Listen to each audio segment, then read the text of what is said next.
Curry, and this week we're discussing the discussion board topic social justice.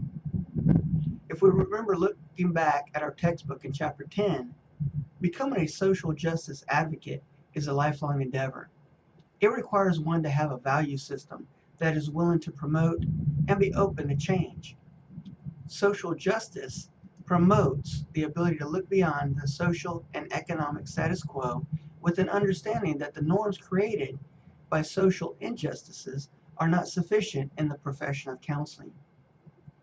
When I explore my own personal golden rule of counseling, I would have to revert back to how I view people in my ministry, and that is do unto others as if I'm doing unto God. The Bible tells us in Genesis chapter 1 verse 27 that God made man in his own image. That's stating that we are all made in the image of God. That was the very first book in the Old Testament. And as we look in the very first book of the New Testament, we see Jesus in Matthew chapter 25 verse 40 telling a group of people that when you've done it to the least of my brothers and sisters, speaking of any action that we perform to another person, that it's as if we are doing it unto him. This verse to me sums up social justice. As a Christian, our purpose is to please God by being obedient to his will. When we treat people unjustly or unfairly, it's as if we're treating God unjustly or unfairly. Throughout the Bible, God tells us to love others, to love our brothers and sisters. It even tells us to love our enemies. Loving others means looking past the things that we may not agree with or promote, but loving others is a yearning to want to help others to be all right. We must see them for what they are, the image of God. My personal belief in God and his word are not swayed by social justice, but my belief does promote my loving those and wanting to help others.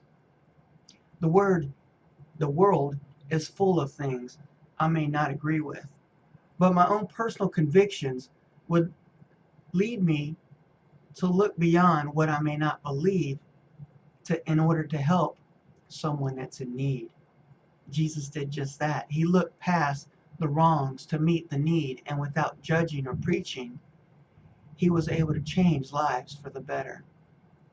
As a counselor, I have a moral and ethical obligation to meet someone's needs. As a Christian, those morals and ethics do not change, but are only strengthened. What would have happened if the Good Samaritan wouldn't have stopped to help the Jew that was beaten up and laying in the middle of the road? We wouldn't today have that wonderful example of the golden rule. In my life, to include my ministry and counseling, an action taken to truly promote social justice would be to obtain my professional counseling license. Because as a minister, I realize there's a lot of people who fear speaking to a minister for fear of judgments that they may hear. These judgments can only cause more hurt in their lives. By being a licensed counselor, though, as well as a minister, my intention is to show them that I'm not only obligated to God to help them, but I'm also ethically obligated by a code of conduct that requires me to help them and not do any harm. Thank you.